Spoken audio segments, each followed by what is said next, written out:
15 minutes, I've got every word written down. So here we go. I've been thinking about the similarities between Main Street and old-growth forests for a long time. Today we're going to be covering a lot of territory. What I want to do in my short 15 minutes is to share with you an analogy and terminology that I hope you will find helpful in thinking about what is important about Main Streets and whether we should reconsider the way the city has been treating them as something that could and should be swept aside for the bigger and the better. My evidence is anecdotal, personally observed over 40 years. Because of the great length of time, this is the definition of old growth, the great length of time that it takes for these forests to evolve, we often think of them as unchanging environments. On the contrary, the old-growth forest is a very dynamic system in which changes are taking place. Large and small-scale disturbances change the structure and composition of the forest. Renewal and recycling of young and old trees continually revitalizes the forest, and the lives of the inhabitants are continually reshaping and responding to it. All of these processes result in the diverse and highly productive ecosystems we call old-growth forests.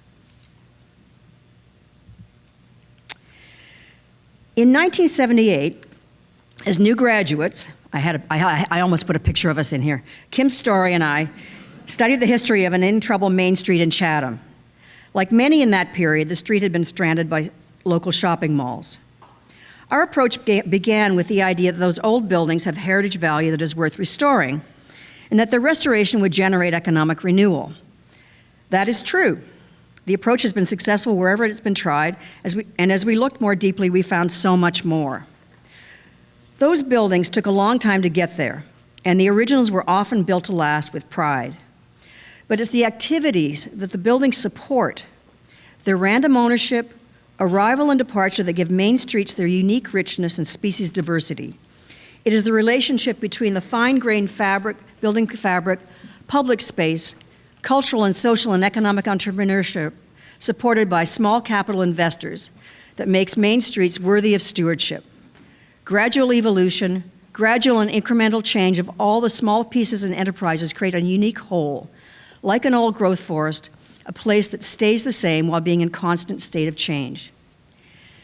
Given the economic forces at work on old-growth forests, they have not been able to survive without extraordinary conservation measures. Before there can be effective conservation measures, society needs to recognize and value what is being lost. Here we see, through the mists of time, Hugh Malcolmson's grocery in Chatham, representative of the basic building block of Main Street. Reading the elevation, one assumes that there is likely impressive family quarters upstairs. He's standing proudly outside his business, I assume shortly after he completed the building. Each owner had a sense they were putting their best foot forward, both for their own business and for their community. The collective effort of private owners leads to a rather grand effect. It's also often true that the private buildings were not matched by public investment, mud streets, telephone poles. To draw this plan, we went through the city's directories and added all of the occupants and businesses. We discovered just how densely active the terrain had been.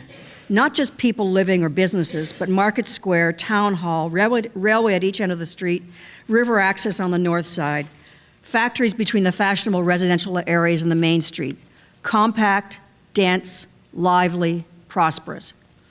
What's absolutely fundamental to the success and adaptability of all Main Streets is the ability to own and operate a small property, to achieve master of your own destiny instead of being subject to the vagaries of being a commercial tenant. I want to share with you a favorite description of Main Street shop owners from Alice Munro. It's from a short story entitled The Albanian Virgin. People often open shops in order to sell things. They hope to become busy so that they will have to enlarge the shop, then to sell more things and grow rich, and eventually not have to come into the shop at all. Isn't that true? But are there other people who open a shop with the hope of being sheltered there, among such things as they most value? The yarn or the teacups or the books, and in this case, furniture and furnishings.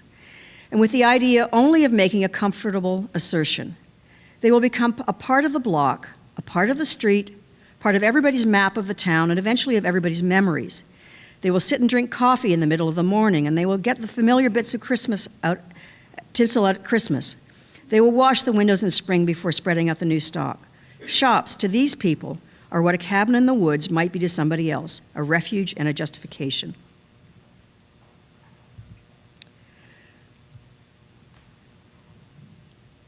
This is your basic Main Street building, found all over Ontario and the former British Empire.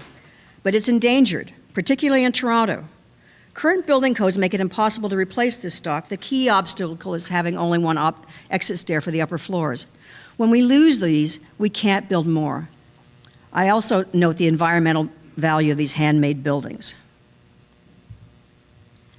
Many main streets are our public spaces where we meet and celebrate.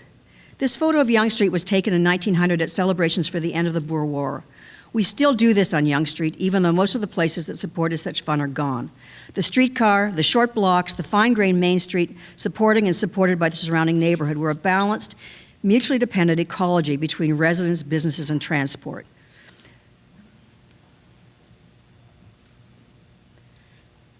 Main streets go through threats and decline and renewal, sometimes as a result of factors like general neighborhood decline or shopping malls.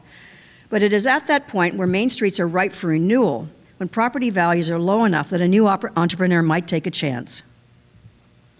This building was the first to be restored in Leslieville. Starting in 1994, my brother Carl Strigg took a derelict building in a part of the city that no one wanted and made a place for himself and his business. It took him 10 years of sweat equity. His courage inspired others. After his death in 2014, that lane behind the building was named in his honor.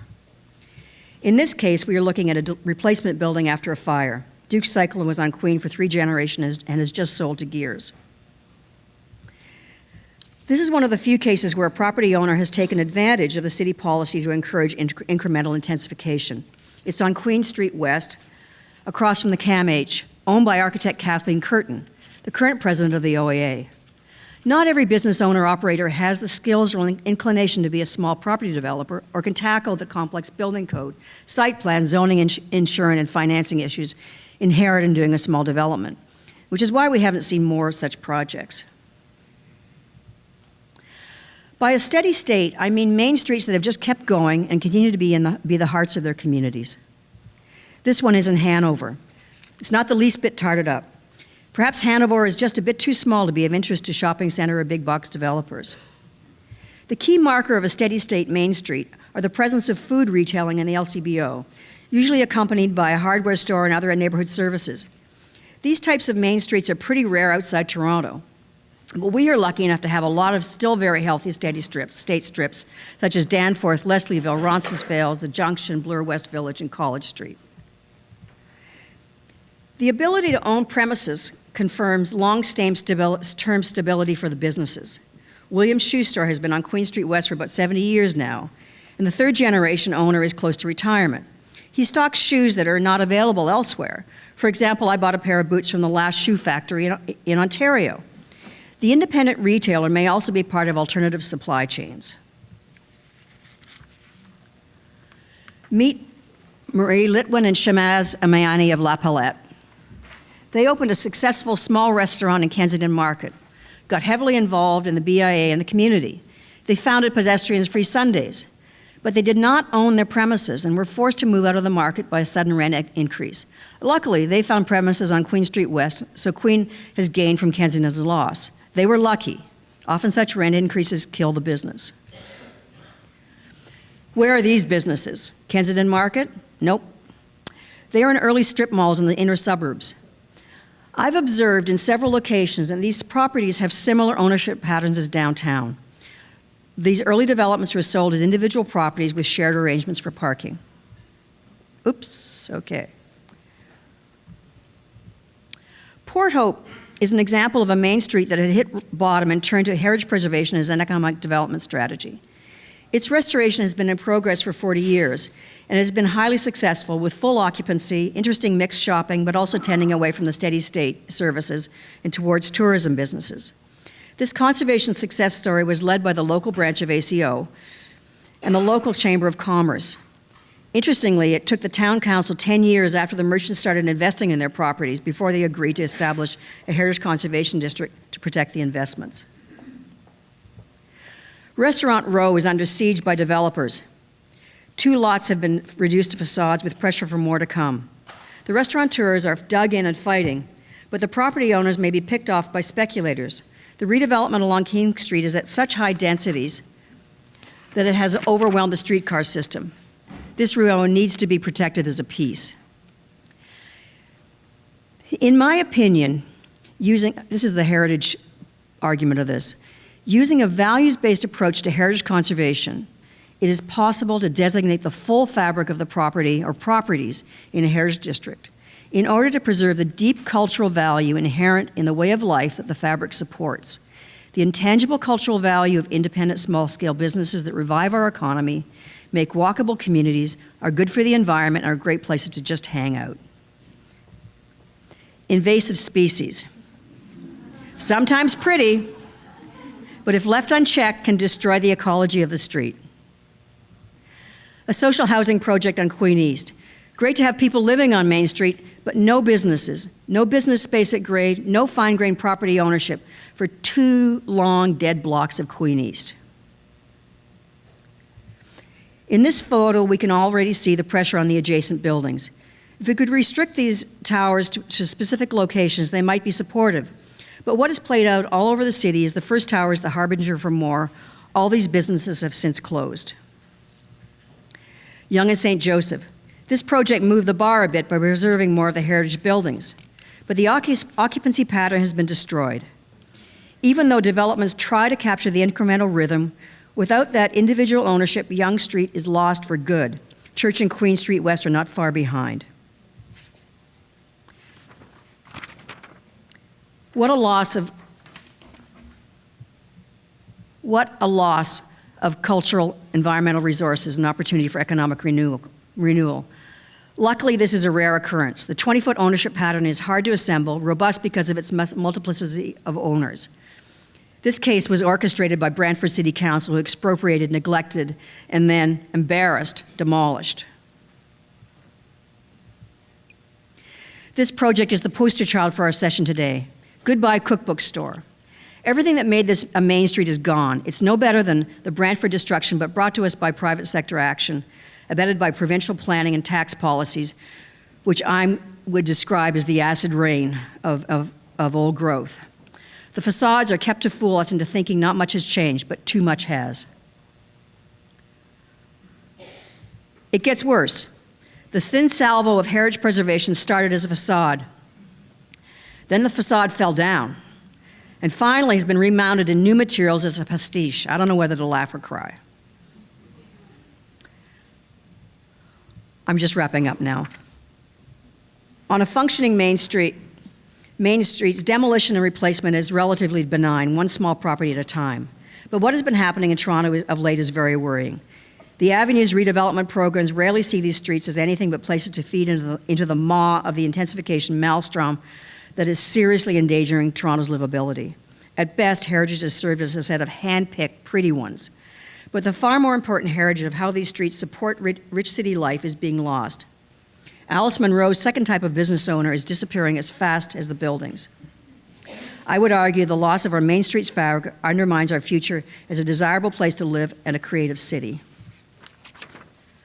I'm not going to spend time on this. I just want you to know it exists, and it discovered that these old areas of the cities support a lot of very good things in a way that only happens in such areas. I have some ideas for conserving the fabric we have and also making sure the new development incorporates as many of the characteristics as possible, but I'll let that come up in the discussion afterwards. I am deeply encouraged by the Occupy Main Street movement, but we can only heed this call if Main Streets exist. Conserving Main Street is a much more complex question than saving heritage structures, or even saving important elements such as architectural detail or the work of a particular craftsman. There are so many reasons to conserve our Main Streets and think of them as we do old growth forest, as special places that have taken a long time to develop, that offer diversity, opportunity, resilience, stability, and that go through cycles of decline and then renewal, and which may need protection to survive. Thank you for your kind attention.